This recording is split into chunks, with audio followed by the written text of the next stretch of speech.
Hi SBI people, ako po muli si Thea and welcome sa VGK. In today's video, ang ating topic ay ang blood type. Para in case na may emergency ay alam natin kung ano ang universal donor at ang universal recipient. Kung ang iyong blood type ay type O negative, ikaw ang tinatawag na universal donor. Ang ibig sabihin, kahit na sino ay pwedeng tumanggap ng dugo mula sa iyo.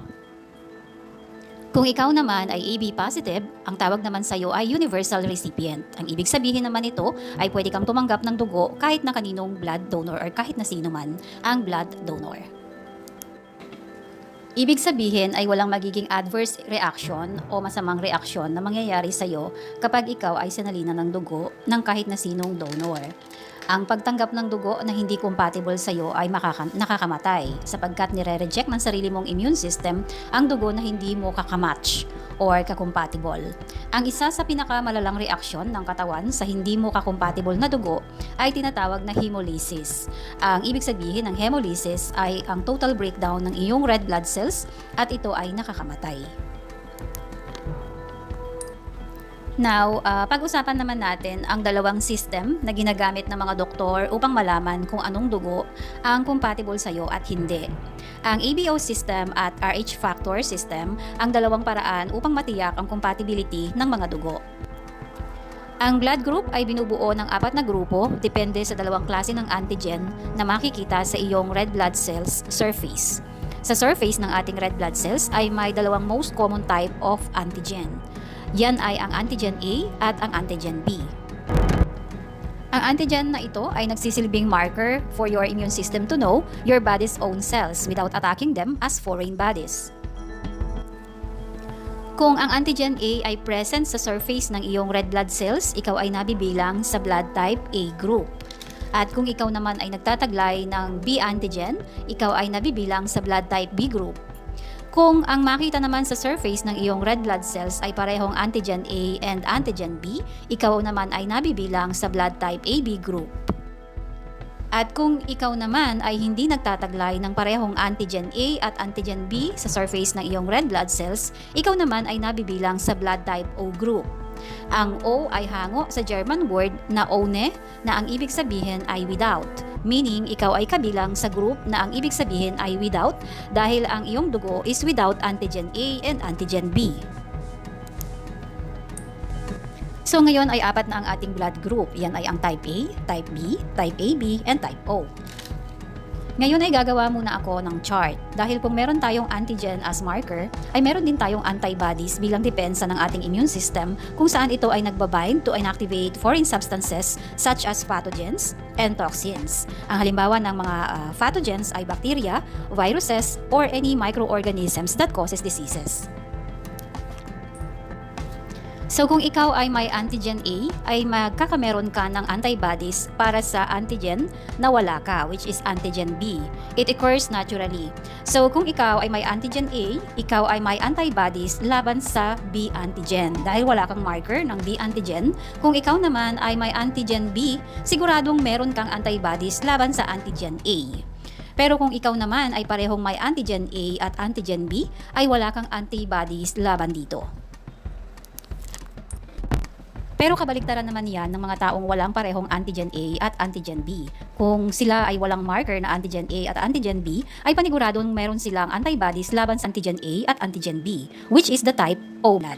So, malalaman natin kung anong blood group ang pwede nating tanggapin. Kung ang ating blood type ay A, ay pwede tayong tumanggap mula sa blood type A donor sapagkat wala tayong pangontra laban sa A.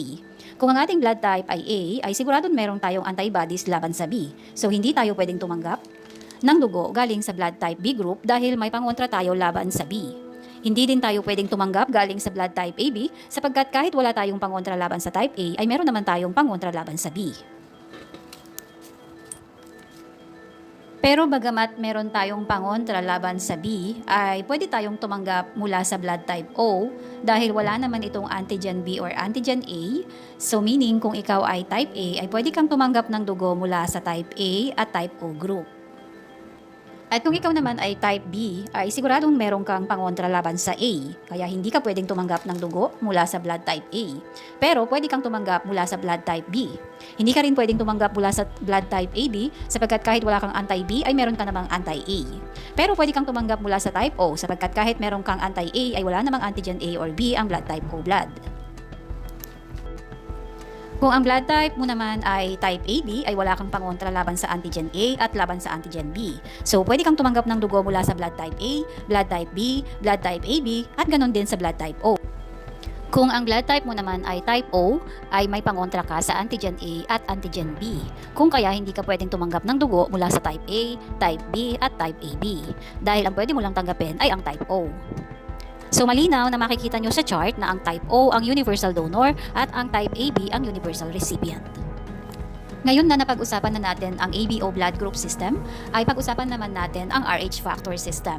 Ang RH factor ay hango sa pangalan ng monkey na ginamit sa pag-aaral nito na rhesus macaque monkey.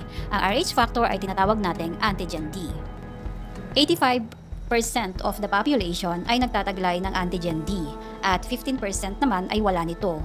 Kung ang antigen D ay matatagpuan sa surface ng iyong red blood cells, ikaw ay RH positive. At kung wala naman ito, ikaw ay RH negative.